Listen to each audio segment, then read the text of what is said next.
Fala moçada bonita do sétimo ano. Vamos continuar? Estamos falando de renascimento, né? Já falamos já algumas vezes aí. Esse período de mudança, de transição, de passagem, de ressurgimento. Já falamos da parte econômica e já falamos da parte urbana. Agora é hora da gente falar um pouquinho da cultura, do intelecto, do pensamento. Então, o que você precisa começar já a entender para pegar a aula de hoje é que há uma mudança de mentalidade, mudança do ponto de vista. Os séculos 13 e 14 vão passar por transformações muito intensas. Lembram? Peste negra, fome, aumento populacional, guerra, a guerra dos 100 anos, ou seja, um período de muitas transformações. E aí, os debates, as discussões, as visões de mundo começam a interferir. E aí, isso vai acabar pegando lá também na cultura, nas artes, na filosofia, na pintura, na ciência. Ou seja, o mundo não era mais o mesmo. Como a gente viu no começo, o feudalismo está acabando, a Idade Média está entrando em declínio e a gente está preparando um mundo novo, o mundo da Idade Moderna. Mas vamos dar uma olhadinha aí nas principais características do período do Renascimento cultural e científico. Com vocês, as transformações do fim da Idade Média. Acompanha comigo, gente. Começando então, turminha, a falar do renascimento cultural, uma imagem bem interessante. Muitos livros de história trazem o surgimento do homem, Adão e Deus, e a criação do homem. Essa imagem ela está na Capela Sistina, que fica no Vaticano. Foi feita por Michelangelo, que mostra, ela é bem icônica quando a gente percebe esse ressurgimento do homem nesse período. Então vamos começar com essa imagem, a gente vai ver depois com mais calma. O que foi, né, o renascimento cultural aí? Bem, a primeira coisa que a gente tem que entender é que nós estamos estudando um período onde que nós estamos na Idade Média e nós estamos vivendo um período no qual a gente vai entrar na Idade Moderna. Então, o que a gente pode considerar essa transição, essa ponte? Um período chamado de Renascimento. Ou seja, um período onde muita coisa que tinha sumido, desaparecido, morrido na visão da época, na Idade Média, vai passar a renascer. Em cima disso, a gente vai perceber que esse movimento do renascimento cultural, ele vai ser um movimento basicamente intelectual. Ele é um pouco diferente do que a gente viu lá no econômico, quando a gente viu as feiras e as rotas comerciais. Ele é um pouco diferente do urbano, onde nós vimos a estruturação das cidades. Por quê? Porque ela está focada mais em questões artísticas, filosóficas, científicas, literárias e assim por diante. E ela vai se desenvolver basicamente na Itália e daí para outros lugares. Então, algumas coisas importantes que eu tenho certeza que todo mundo já viu. Dá uma olhadinha aqui. Conhece essa imagem? Isso, a Mona Lisa, Leonardo da Vinci. Alguns filósofos importantes, como Maquiavel, com o livro O Príncipe, a gente vai ver mais para frente nos próximos capítulos, vem com uma mudança de mentalidade de governo, já não vai ser mais o senhor feudal, e sim um rei, um príncipe no governo. As próprias mudanças na parte científica vão passar a questionar o poder da igreja. Também é uma questão muito séria que nós vamos ver para frente também. A ciência começa a ganhar valor. E a própria literatura. Alguém já ouviu falar de Dom Quixote de la Mancha? Miguel de Cervantes? Ou seja, um questionamento e até uma brincadeira com o herói medieval. Agora, por que aconteceu, né? Por que esse renascimento surge? Bem, o primeiro ponto importante é o desenvolvimento das primeiras impressoras no mundo. Isso vai ser uma revolução muito forte a partir do ano de 1446, com Johannes Gutenberg. Vejam, antes eram os padres que copiavam. Lembram que os livros eram feitos pelos padres copistas? Nós vamos ter uma transformação agora porque ele vai criar uma espécie de prensa, onde eles vão criar uma espécie de tábua com as letrinhas. E isso prensado forma folha. Imagina quantos livros você não consegue fazer de uma velocidade muito maior do que quando os padres tinham que escrever um por um. Ou seja, a informação passa mais rápido também. Outra coisa importante que vai estar acontecendo vai ser em Constantinopla. Atenção para esse fato, porque 1453, pelos historiadores, oficialmente se encerra a Idade Média. Porque Constantinopla foi invadida, foi tomada pelos muçulmanos. Lembra que a gente estudou lá atrás as muralhas que defendiam? Pois bem, os muçulmanos vão usar um novo invento que vai ser uma revolução na guerra na época. Eles vão usar a pólvora. E aí eles invadem. Quando Constantinopla é dominada, boa parte dos sábios que lá viviam vão para a Itália, que já era o berço lá daquele renascimento que a gente estava estudando. Ou seja, começam a estudar também aquela antiguidade clássica, onde os romanos, a Itália era a base do conhecimento. Lembram-se que na antiguidade romanos e gregos tinham o conhecimento? Eles eram considerados os grandes sábios da época. Pois bem, a partir de 1453, nós temos uma retomada dessa antiguidade clássica. Outro detalhe importante é a expansão marítima. Muitas técnicas, aos poucos, vão começar a desenvolver navegações, procurando outros lugares. Nossa, professor, isso aí está perto de quando eles chegaram no Brasil. Bingo! Exatamente isso. Estão vendo como as coisas vão se relacionando? Mas um detalhe muito importante, anotem aí no seu caderno, é quem vai patrocinar tudo isso. Essas transformações precisavam de dinheiro, precisava de alguém para financiar. E esses vão ser os mecenas.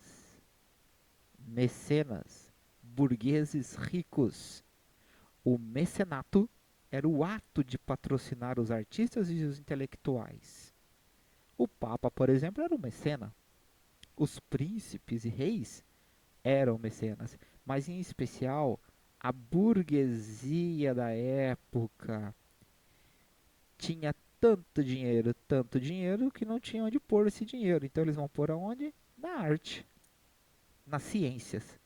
E isso vai ajudar a desenvolver também aí.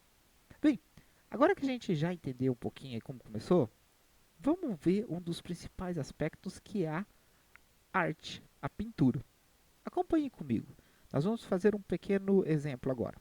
Eu vou pôr uma arte da Idade Média, renascentista, e uma arte da Idade Média, e depois eu vou pôr a mesma obra de arte renascentista. Olha as diferenças. Vejam, uma Santa Ceia medieval. Olha a mesma imagem renascentista.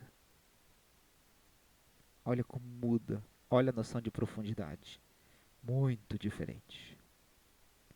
Olha essa imagem também medieval. Vejam, traços imperfeitos. Parece mais um bonequinho. Olha a mesma imagem renascentista. Os anjos parecem que flutuam. Vejam, olha a noção de profundidade. Olha essa outra imagem que eu vou mostrar agora, invertendo o processo. Vou mostrar a renascentista primeiro. Maria, o menino Jesus. Olha os detalhes. Agora, olha a mesma imagem medieval. Bem diferente, bem diferente. Dá um zoom aqui para vocês verem. Agora, você mesmo vai poder fazer um exercício para você ver. Olhe os olhos do menino Jesus.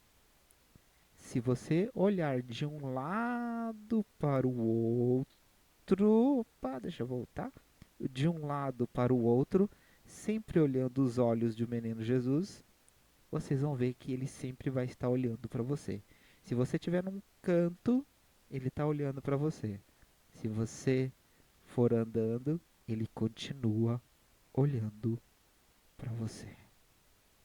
Técnicas da pintura renascentista. Que medo, né? Continuando. Olha o cotidiano da Idade Média, a pintura. Olha que simplesinho. Agora olha um cotidiano renascentista. Olha quantos detalhes.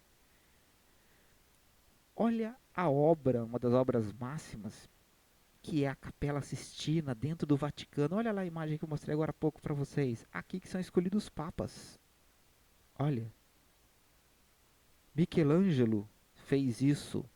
Mecena era o Papa que financiava. Olha que maravilha de obra. Ou seja, a pintura vai ser um dos grandes marcos dessa parte do Renascimento. Viram só a diferença? É realmente uma mudança muito grande na mentalidade, no modo de ver o mundo, no modo de expressar o mundo. Tudo aquilo que até então se focava nas partes religiosas, não se esqueça que a igreja era muito forte, eles começam a sair um pouco dessa bolha e começam a pensar o mundo de uma forma diferente. É isso que vocês viram agora. Mas eu havia comentado que uma das causas foi o povo sair de Constantinopla, que estava sendo atacado pelos muçulmanos, e ir para a Itália. Não se esqueçam que a Itália era um grande receptáculo, né, um recebedor dos produtos. E não era só produto. Então iam também essas ideias. Tá? Agora, como que eu posso caracterizar o Renascimento? Quais são os termos mais importantes? É isso que a gente vai ver agora. A Itália, porquê da Itália, e as principais características, os principais conceitos do período do Renascimento cultural. Vamos dar uma olhadinha aí para a gente ver as principais características.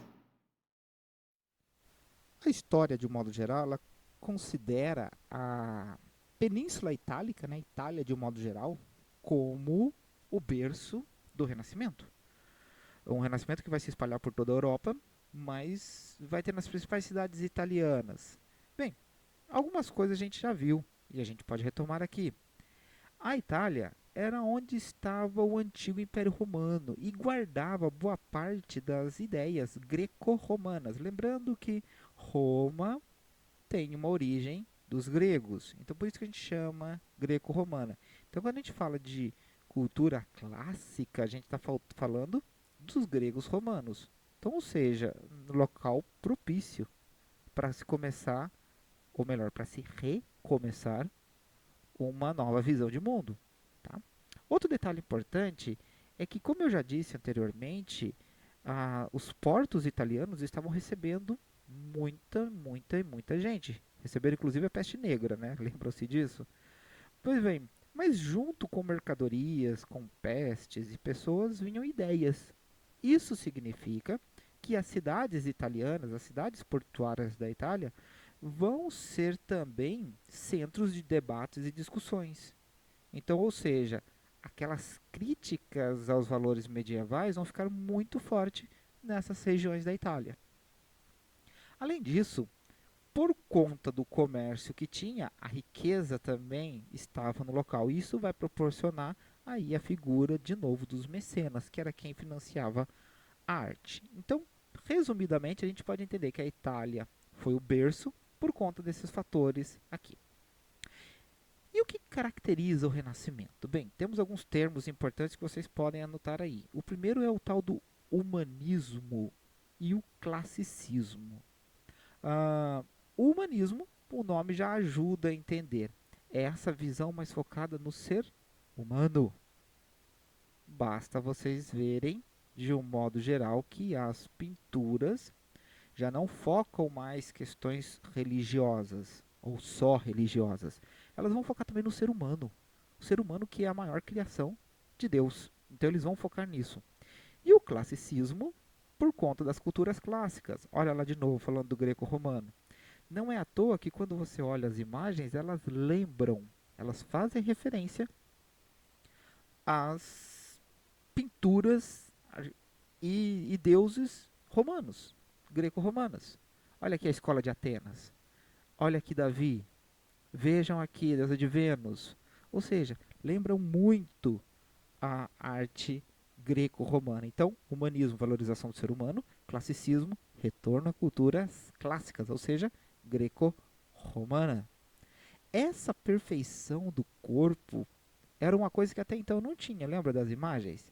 Dá uma olhadinha nas perfeições corpóreas da época. Algumas imagens que eu fiz quando eu visitei essa região, dá uma olhadinha aqui.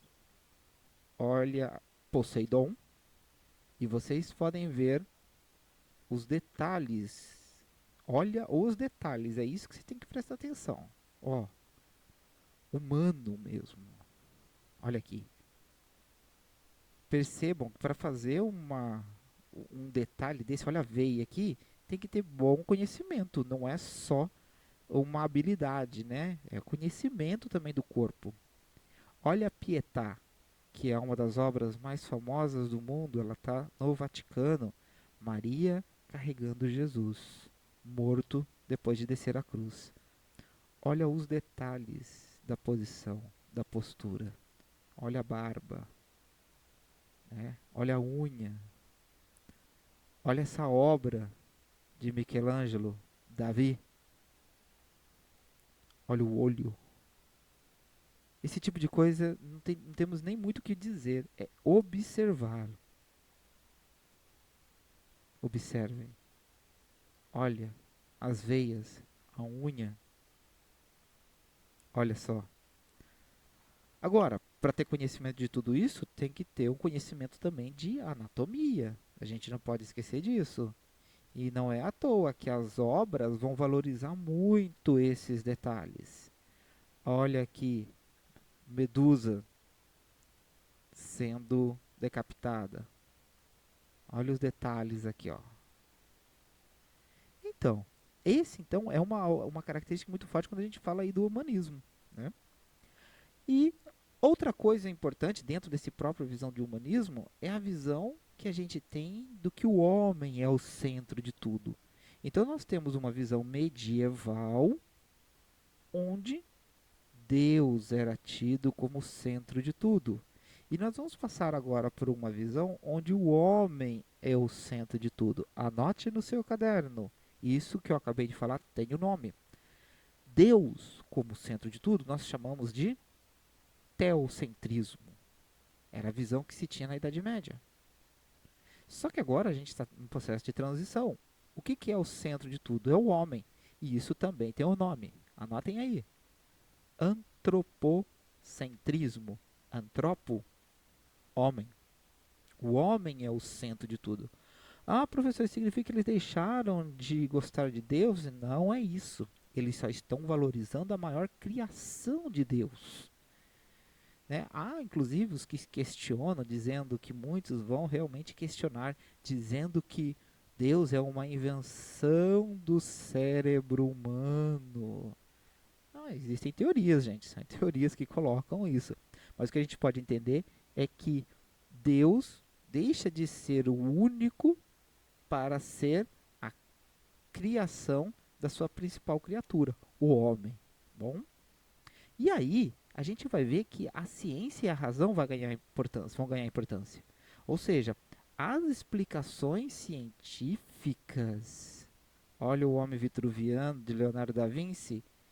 Veja, o homem é o centro. Se você pôr um compasso aqui, você vai ver que vai dar certinho. Você consegue observar essa imagem com o teu cérebro. Você pode observá-lo com os braços esticados, ou uma perna reta e a outra perna esticada. Tenta fazer esse exercício. Ou tenta observar um braço esticado, um braço do lado e as duas pernas fechadas. Você enxerga do jeito que você quiser. Por quê? Porque agora ao questionamento da fé e a razão. Vários artistas vão fazer isso. Se destacam aqui Leonardo da Vinci, todo mundo já deve ter ouvido falar, Michelangelo, da Pietà, por exemplo, que a gente viu agora há pouco, ou a Capela Sistina, Sandro Botticelli. Olha lá, imagens que eu tenho certeza que vocês já viram. Rafael, olha que perfeição na imagem da glória de Jesus. Veronese, e assim vários outros que não vêm ao caso agora pra gente, tá bom? Bem, a literatura também vai mudar. Temas que até então não eram discutidos começam a ser discutidos. Olha aqui, Romeu e Julieta. Vamos ver se vocês sabem. Os Lusíadas, Dom Quixote, a Divina Comédia são obras literárias de personalidades importantes que nós vamos ter na história da literatura. Shakespeare, Camões, Cervantes, Dante, sempre questionando o mundo medieval e dando novos valores, novas visões para o novo mundo, o mundo moderno que se começava.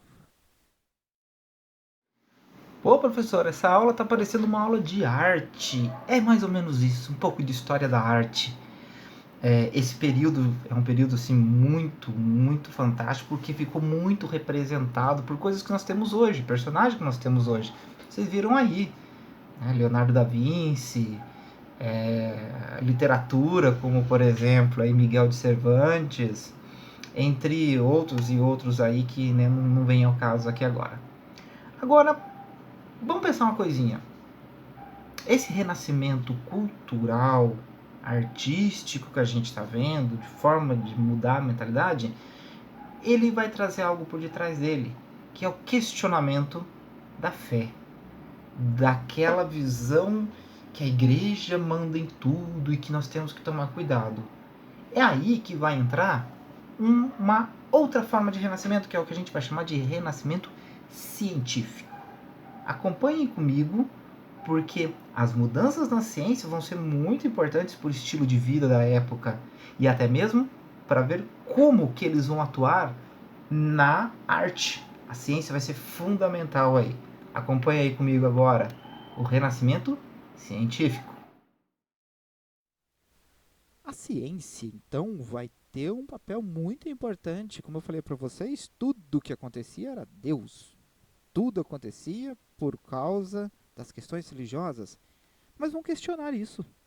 Um exemplo bem claro é que eles vão começar a analisar a questão da observação, ação e comprovação. Ou seja, eles vão observar um fenômeno e não vão querer explicar porque foi Deus quis. Eles vão agir através de ações, de experiências. E aí, tendo o resultado, eles comprovam. É assim que a ciência funciona hoje. Não é achismo. Com base nisso, nós vamos ter um dos ícones, um dos personagens mais importantes dessa época, que foi o Leonardo da Vinci. Para ele fazer os seus inventos, suas pinturas e tudo mais, olha o que ele fez, olha o estudo de anatomia que ele fez. Gente, ele, para vocês terem uma ideia, chegou a comprar cadáveres, abri-los e ver como que funcionava a parte de dentro. Olha que ele comprou uma mulher grávida que tinha morrido e que ele comprou, obviamente, escondido, né, da família, e ele abriu para ver como que era. Tudo isso para ter conhecimento da, da parte científica. Daí, outros inventos ele vai criar também. Dá uma olhadinha aqui, olha o que ele inventou. Uma, um paraquedas. Olha aqui, submarino. Olha aqui, um avião. Tudo bem que era um avião para uma pessoa só, né, com asas. Mas vejam, são protótipos que a gente já vai vendo que ele já tinha lá no século XVI. Aqui, um helicóptero, um tanque de guerra. Gente, ele inventou a bicicleta. Olha aqui uma roupa de mergulho. Olha os estudos anatômicos. Olha, é óbvio que ele só tinha um problema. Ele era muito além do seu tempo. Então não tinha tecnologia para ele trabalhar com isso. Ele até tinha o pensamento, mas ele não tinha materiais para criar isso daqui. Mas vejam, já mostra o quanto que ele era evoluído, né? Quando a gente percebe essa aproximação da arte com a ciência, fica muito claro. Olha, por exemplo, essa imagem de uma aula de anatomia. Olha o estudo como era feito. As pessoas eram pegos, abertas, dissecadas para ver como que era. É por isso que eles conheciam tanto aqueles detalhes. Vários livros de anatomia vão surgir nessa época. E isso vai ser bom, porque até então se explicava tudo pela fé, rezando, fazendo penitência. Agora eles vão ver, não, tem uma causa, tem um efeito.